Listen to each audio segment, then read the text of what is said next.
Farm house నీళ్ళల్లోనే ఉంది. మీరు నేను V6 వివేక్ గారిని కూడా కొడతా ఉన్నా, V6 సంస్థను కూడా కొడతా ఉన్నా. దయచేసి మీ V6 వాళ్ళు వెళ్ళి 2 కెమెరాలు చక్కగా పెట్టి V6 వివేక్ గారు ఎట్లా కట్టారో అందులో అది కూడా తీయండి. దయచేసి ఎందుకంటే భంగం జరిగింది కాబట్టి రణరంగంగా రాష్ట్రంలోని ప్రతి గ్రామం కూడా మారిన పరిస్థితి.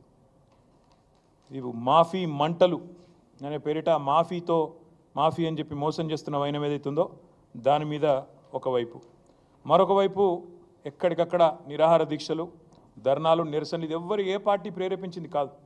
రైతులు స్వచ్ఛందంగా తమ కడుపు మంటతో ప్రభుత్వ కార్యాలయాల్లోకి, అదేవిధంగా బ్యాంకుల దగ్గర చేరి ఇవాళ ఎక్కడికక్కడ ప్రభుత్వ కార్యాలయాలను కూడా ముట్టడిస్తూ ఉన్నారు. ఇప్పుడు చూడండి, ఇది ఆగని అన్నదాతల నిరసనలు, ఒక ఫుల్ పేజ్ మొత్తంగా ఎక్కడికక్కడ రాష్ట్ర వ్యాప్తంగా రగులుతున్న పరిస్థితి ఇట్లా కనబడుతూ ఉంది. వాస్తవాలు ఇట్లా ఉన్నాయి. 4-5 రోజులుగా ఏ పత్రిక చూసినా, మరి టీవీ చూసినా రుణమాఫీ మీద రగులుతున్న రైతు లోకం, రైతు ఆందోళనలతో అట్టుడుకుతున్న రాష్ట్రం, సీఎం దిష్టిబొమ్మల ఊరేగింపులు, నిరసనలు, ఇవన్నీ కూడా ఒకవైపు కనబడతా ఉన్నాయి. గుండెలు మండి అన్నదాతల ఆందోళన చేస్తుంటే ఇవాళ పోలీస్ కేసులు పెట్టి, అక్రమ అరెస్టులు పెట్టి చేసి వారిని అణిచివేసే ప్రయత్నం చేస్తూ ఉన్నారు. మీరు ఇది చూడాలా దయచేసి అందరూ కూడా. ఆదిలాబాద్ జిల్లాలో తలమడుగు మండలంలో 13 మంది రైతుల మీద, బజార్ హత్నూర్ మండల్లో 4 రైతుల మీద కేసులు పెట్టడమే కాదు, ఇది ఎఫ్ఐఆర్ కాపీలు. These are the FIR copies. ఈ ఎఫ్ఐఆర్లు పెట్టి, కేసులు పెట్టి ఇవాళ రైతులను సాయంత్రం దాకా కూర్చోబెట్టి వాళ్ళ మీద జులుం చేసి ఈ రకంగా గంటలు వేధించి అటు ఇబ్బంది పెడుతున్నారు. ఏం సెక్షన్లు పెడుతున్నారు ఈ రైతుల మీద? రుణమాఫీ జరగలేదు అని ఆందోళన చేస్తే 7 సంవత్సరాలు శిక్ష పడే విధంగా సెక్షన్ 126, 2 సంవత్సరాలు శిక్ష పడే విధంగా సెక్షన్ 189, 1 సంవత్సరం శిక్ష పడే విధంగా 223. ఇలా చాలా విచిత్రంగా attack on public servants, civil disobedience, ఈ రకమైన కేసులు రైతుల మీద 7 సంవత్సరాలు శిక్ష పడే విధంగా రైతుల మీద కేసులు పెడతా ఉన్నారు. ఇది వాస్తవం, క్షేత్రస్థాయిలో ఉన్న పరిస్థితి. ముఖ్యమంత్రి గారేమో రుణమాఫీ చేసినాం, పాలాభిషేకాలు చేసుకోండి అని ఆయన ఉదరగొడతా ఉన్నాడు. ఇక ఇంకోవైపు వ్యవసాయ మంత్రి గారు 2 లక్షల రుణం అయిపోయింది, తీర్చేసినాం, ఇప్పుడే చూపెట్టాను మీకు ఆయన స్టేట్మెంటు, అయిపోయింది 2 లక్షల రుణమాఫీ అని ఆయన వ్యవసాయ మంత్రి తుమ్మల నాగేశ్వరరావు గారు. కానీ వాస్తవాలు దాచేస్తే దాగవు. ఇవాళ మంత్రులకు, ముఖ్యమంత్రికి ఒక శృతి లేదు, సయోధ్య లేదు, సంయమనం అంతకంటే లేదు. దానికి ఒక చిన్న ఉదాహరణ ఇప్పుడు నేను మీకు చూపెడతాను, ఒకసారి ఆ వీడియో ప్లే చేయాలమ్మా.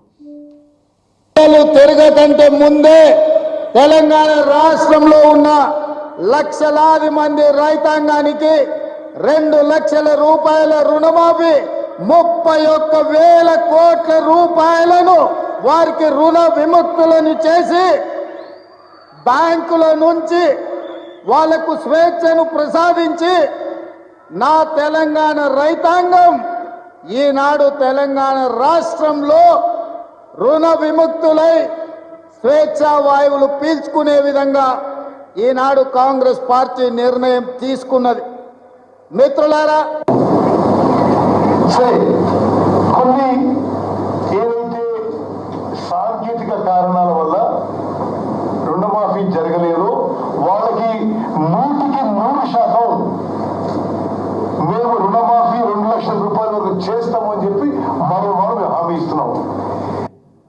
మీ అకౌంట్లలో మీ పేర్లలో వివిధ కారణాల చేత అర్హులైన రైతులకి తప్పకుండా మిగిలిన 12,000 కోట్లను కూడా మీ ఖాతాలకి రాబోయే రోజుల్లో ఈ ప్రభుత్వం చిత్తశుద్ధితో ఇవ్వటానికి ఉన్నది అని కూడా మరొక్కసారి మీకు గుర్తు చేస్తున్నాను.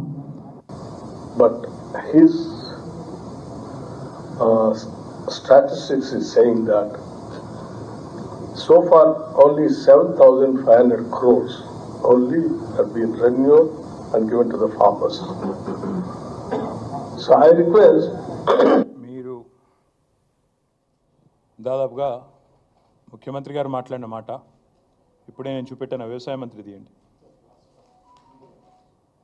వ్యవసాయ మంత్రి గారేమో 2 లక్షల రుణమాఫీ అయిపోయింది అని ఈ డాంబికాలు వ్యవసాయ మంత్రి. ముఖ్యమంత్రి అదే ఖమ్మం జిల్లాలో మీటింగు పెట్టి 2 లక్షలు ఇచ్చేసినాం, అయిపోయింది, 31,000 కోట్లు ఖతమైపోయింది, మీ అకౌంట్లో పడ్డాయి, ఇక మీరు సంబరాలు చేయండి, ఏట్లో దుంకండి ప్రతిపక్ష నాయకులు అని ముఖ్యమంత్రి. మరి ఇప్పుడే ఇంకా 3 మంత్రులు మాట్లాడినారు ఉప ముఖ్యమంత్రి గారితో సహా. బట్టి గారు ఏమన్నారు? ఆయన చెప్పిన లెక్కలింటే, బట్టి గారు చెప్పిన లెక్కలింటే రుణమాఫీ వట్టిదే అని స్పష్టంగా అర్థమైంది. రుణమాఫీ వట్టిదే, జరగనే లేదు అనే మాట స్పష్టంగా అర్థమైంది. ఉత్తమ్ కుమార్ రెడ్డి గారు చెప్పారు,